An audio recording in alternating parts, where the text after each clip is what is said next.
है आप सभी बच्चों का एक बार फिर से सरदार वल्लभ भाई पटेल इंटर कॉलेज की ऑनलाइन क्लास में। आज के इस वीडियो में हम क्लास 10th के अर्थशास्त्र जो आपका सब्जेक्ट चल रहा है सामाजिक विज्ञान के अंतर्गत, उसमें जो पहला पार्ट था विकास को आप लोग पढ़ चुके हैं, और दूसरा पार्ट जो है भारतीय अर्थव्यवस्था के क्षेत्रक आज हम इस पार्ट के बारे में आप सभी को बताएंगे। काफ़ी दिन हो गए हमको आए हुए विकास के बाद, अभी विकास कर लिए हैं और फिर दूसरा चैप्टर स्टार्ट कर रहे हैं। देखिए, भारतीय अर्थव्यवस्था के क्षेत्रक आपके जो देश की अर्थव्यवस्था है, आपके देश की ही नहीं किसी भी देश की अर्थव्यवस्था है, पूरी दुनिया की अर्थव्यवस्था है, इसको तीन क्षेत्रकों में यानी कि तीन पार्टों में यानी कि तीन भागों में यानी कि तीन प्रकारों में बांटा गया है। भारतीय अर्थव्यवस्था की बात अगर की जाए तो तीन क्षेत्रकों में इसको विभक्त किया गया है यानी कि बांटा गया है। पहला है प्राथमिक क्षेत्रक, दूसरा है द्वितीयक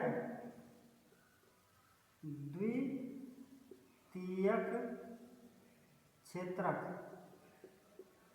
और तीसरा है तृतीयक क्षेत्रक। याद करने में बहुत ही आसान होगा।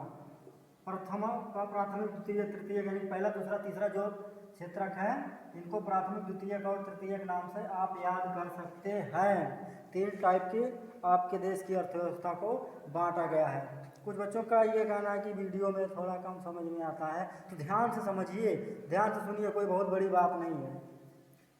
तो देखिए, जो प्राथमिक क्षेत्रक है इसके बारे में जान लीजिए। प्राथमिक क्षेत्रक का मतलब है कि प्राथमिक क्षेत्रक में आर्थिक क्रियाकलापों की, अब एक शब्द है आर्थिक क्रियाकलाप। आर्थिक क्रियाकलाप का मतलब वो है कि ऐसे कार्य करना जो अर्थ की दृष्टि से यानी कि धन की दृष्टि से, चाहे वो आए चाहे वो जाए, धन चाहे आए चाहे जाए, यानी कि ऐसे क्रियाकलाप जो आर्थिक उद्देश्य के लिए किए जाते हैं अथवा आर्थिक दृष्टि के लिए किए जाते हैं, उनको आर्थिक क्रियाकलाप कहा जाता है। तो प्राथमिक क्षेत्र की अगर हम बात करें तो ऐसे क्रियाकलाप जो यानी कि ऐसी कार्यविधियां या ऐसी क्रियाएं, सीधी तरह से मानो ऐसी क्रियाएं जो प्राकृतिक संसाधनों के सहयोग से या फिर यूँ कहिए कि शुरुआती स्तर से या स्टार्टिंग से, यानी कि प्राथमिक स्तर से प्राकृतिक संसाधनों का उपयोग करके जो काम किया जाता है वो प्राथमिक क्रियाकलाप होता है, वो प्राथमिक क्षेत्र कहलाता है। यानी कि किसी भी चीज़ का निर्माण हो, उत्पादन हो, शुरुआती स्तर पे हो, प्राकृतिक संसाधनों के साथ हो, तो समझ लीजिए वो प्राथमिक क्षेत्रक है। जैसे कि अगर हम देख लें तो इसमें आएगा कृषि। कृषि क्या है? जमीन पे भूमि संसाधन का उपयोग करते हुए, जल का उपयोग करते हुए हम लोग कृषि करते हैं, अनाज का उत्पादन करते हैं, तो ये आता है प्राथमिक क्षेत्रक के अंतर्गत। कृषि के अलावा खनन क्या है? जो खना जाता है, खोद के निकाला जाता है, चाहे कोयला हो, चाहे पेट्रोलियम हो, तांबा हो, बॉक्साइट हो, अभ्रक हो, एनीवन, कुछ भी हो, जिसकी की खनन से जिसको प्राप्त किया जाता है। तो ये सब क्या है? इन सब का संबंध डायरेक्ट रूप से जो श्रमिक होता है, जो मजदूर होता है, जो मनुष्य होते हैं, वो डायरेक्ट रूप से पृथ्वी से यानी कि प्राकृतिक संसाधनों से संपर्क करके जो क्रियाएं करते हैं, सब प्राथमिक में आता है। अब जब प्राथमिक समझ में आ गया, प्राकृतिक संसाधनों का प्रयोग करके डायरेक्ट प्रत्यक्ष रूप से जो कृषि कार्य करते हैं या जो भी क्रियाएं करते हैं, उत्पादन कार्य करते हैं, प्राथमिक क्षेत्रक में आता है। वही द्वितीयक समझने में आसान हो गया कि प्राथमिक क्षेत्रकों से उत्पन्न वस्तुओं का प्रयोग करके या कहें कि उपयोग करके अन्य वस्तु को बनाना, अन्य पदार्थों का निर्माण करना, जहाँ होता है वो द्वितीय क्षेत्रक होता है।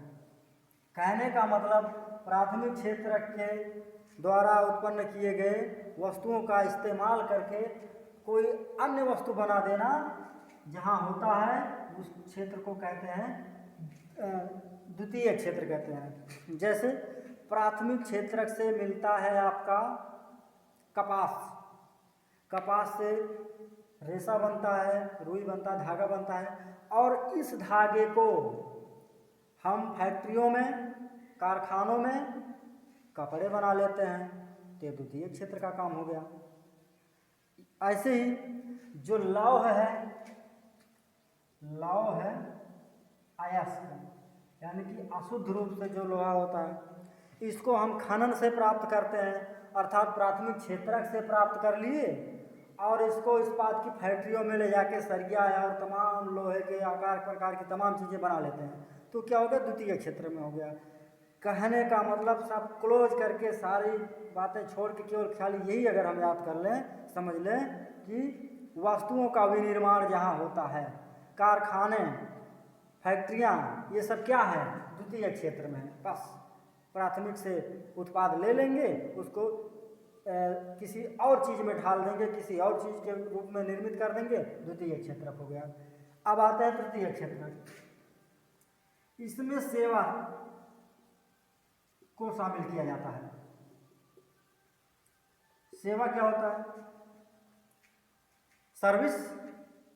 जैसे एक टीचर आपको पढ़ाई की सेवा दे रहा है, एक डॉक्टर चिकित्सा की सुविधा दे रहा है, आपको सेवा कर रहा है, एक नाई आपके बाल काट रहा है, कोई कपड़े आपके धोता है, कोई आपके जूते चप्पल बनाता है, या कोई बैंकिंग कर्मचारी है, आपको सेवा दे रहा है, आपके पैसे जमा कर रहा है, निश्चित समय पर आपको भुगतान भी कर रहा है, ब्याज भी उसका दे रहा है। बीमा कंपनियां ये भी क्या करती हैं, आपको सेवा देती हैं। रोडवेज या एयरवेज या रेलवेज ये सब क्या करती हैं, आपको सेवा देती हैं।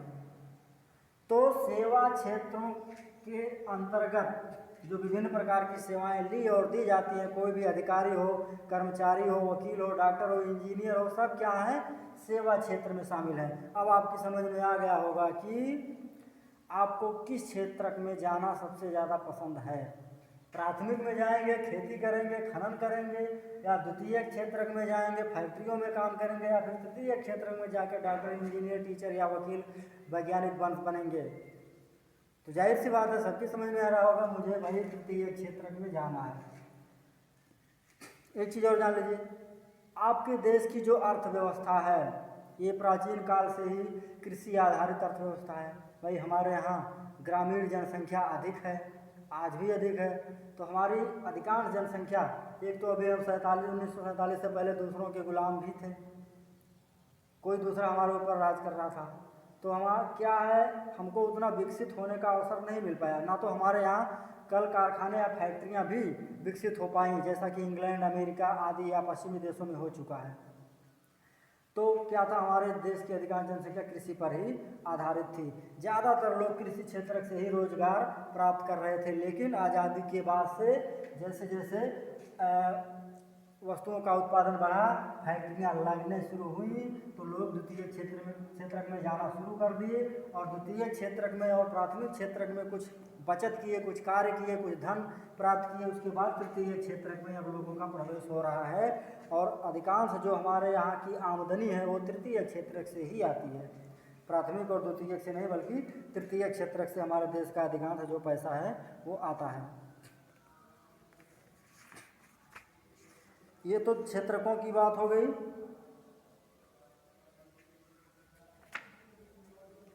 और यदि कहा जाए तीनों क्षेत्रकों की तुलना अगर की जाए, तो भी तुलना तो हो ही गया है कि प्राथमिक क्षेत्र में आज भी अधिकांश जो श्रमिक हैं वो नियोजित हैं, लगे हुए हैं, कार्य कर रहे हैं। द्वितीयक में थोड़ा कम है और तृतीयक में तो और कम है, लेकिन अभी इसकी संख्या बढ़ रही है, पैसों के मामले में भी और संख्या के मामले में भी इनकी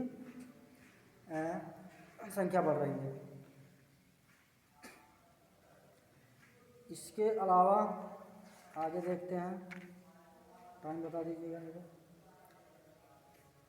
नेक्स्ट जो हेडिंग है असंगठित और संगठित क्षेत्रक। एक हेडिंग आपकी आ गई है,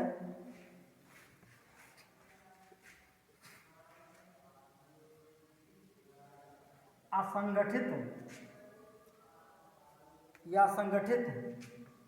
संगठित जहाँ संगठन हो,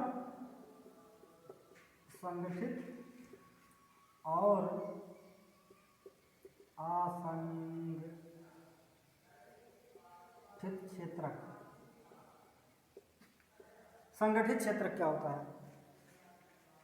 ऐसा क्षेत्रक, ऐसा एरिया, आपके काम करने का ऐसा एरिया, ऐसा क्षेत्र जहाँ पर आपका जो रोजगार है उसकी दशा और दिशा निश्चित हो। कहने का मतलब आपको डर ना हो कि मेरी नौकरी चली जाएगी, डर ना हो कि आज काम नहीं करूँगा तो पैसा नहीं मिलेगा। यानी कि संगठित क्षेत्र का मतलब यूँ कहिए, शॉर्टकट में आप समझ लीजिए कि जो सरकारी नौकरियाँ आदि हैं ये सब, इसमें आपको नौकरी जाने का खतरा नहीं रहता है। आप 10 दिन काम पर नहीं गए तो भी आपका पैसा नहीं कटेगा। इसमें कोई मौसमी रोजगार या बेरोजगारी नहीं होती है। तो ये संगठित क्षेत्र होता है। और असंगठित जो होता है, इसमें आपके रोजगार की कोई दिशा पता नहीं रहती है। आपको कितना भुगतान मिलेगा, कितना पारिश्रमिक मिलेगा, कुछ पता नहीं रहता है। या यह जो होता है, अधिकांश इसका जो रोजगार होता है या व्यवसाय होता है, ये मौसम पर निर्भर करता है। जैसे आप देख लेते हैं, कुछ कृषि मजदूरों को देख लीजिए। कृषि में लोग काम करते हैं, मौसम आता है, कटाई का समय आता है तो काम मिलता है, या धान की बैठाई या फिर गेहूं बुआई, या मतलब खेतों में जब जब काम होता है तो इनको रोजगार मिलता है। वो भी कन्फर्म नहीं रहता कितना मिलेगा कितना नहीं मिलेगा। ये असंगठित क्षेत्र है।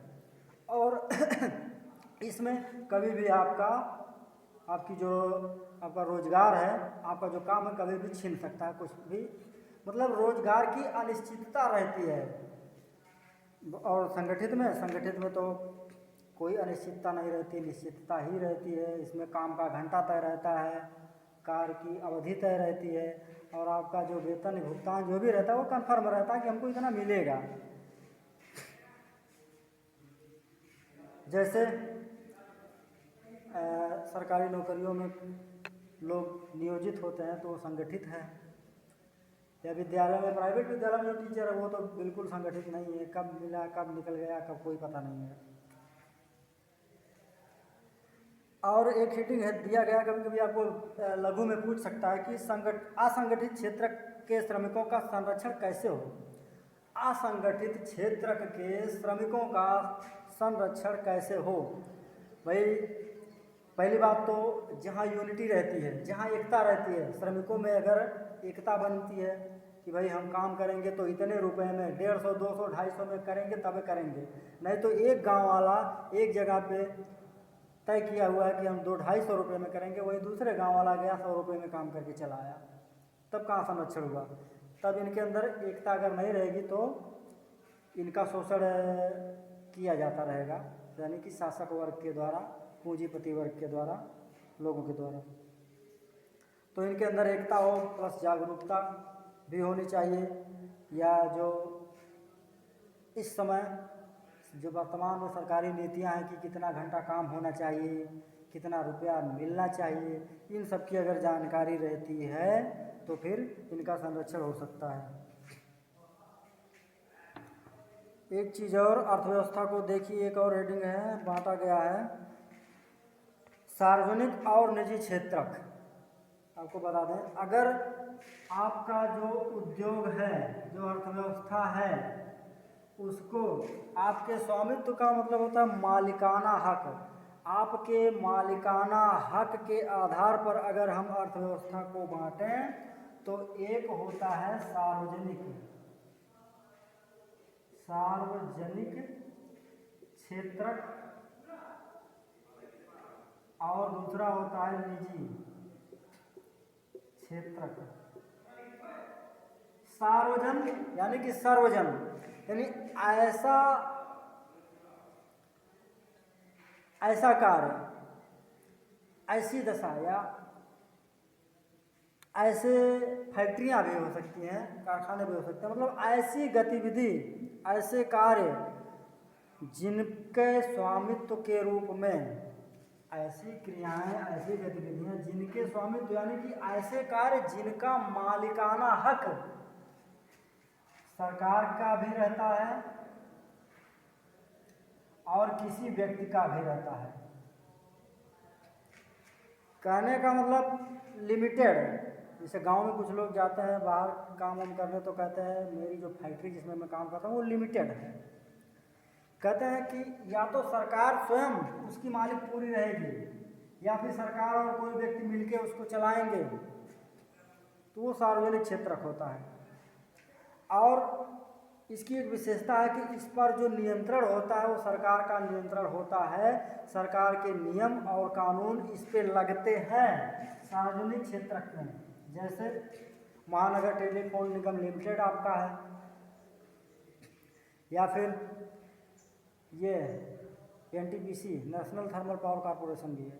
कहने का मतलब ऐसी फैक्ट्रियां, ऐसे क्रियाकलाप जो सरकारी नियमों से बंधे हों, जिस पर सरकारी नियंत्रण हो, सरकारी कंट्रोल हो, वो सार्वजनिक होता है। और निजी शब्द ही है निजी, भाई मेरा निजी।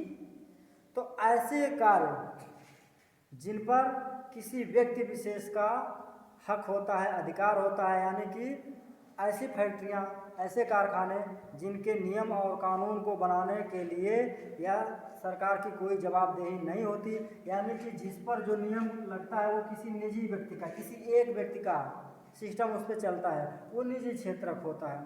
जैसे ईंट भट्ठा देख लीजिए, यहाँ सरकार कुछ करने नहीं आएगी कि भाई इतना रुपया लो या इतना रुपया दो मजदूरों को या इतना देर तक काम करवाओ, कोई मतलब नहीं है। ये जिसका रहेगा ईंट भट्ठे के मालिक का, वही अपना जो नियम तय करेगा, जैसे करेगा वैसे चलाएगा।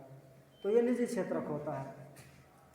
तो इस तरह से ये चैप्टर बच्चों एंड होता है, और तो कुछ नहीं है इसमें। नेक्स्ट चैप्टर मुद्रा और साख। मुद्रा का मतलब पैसा होता है, साख का मतलब होता है ऋण। तो इसको हम बताएंगे अगले वीडियो में। ये वीडियो तो अभी एंड होता है। Okay, thank you.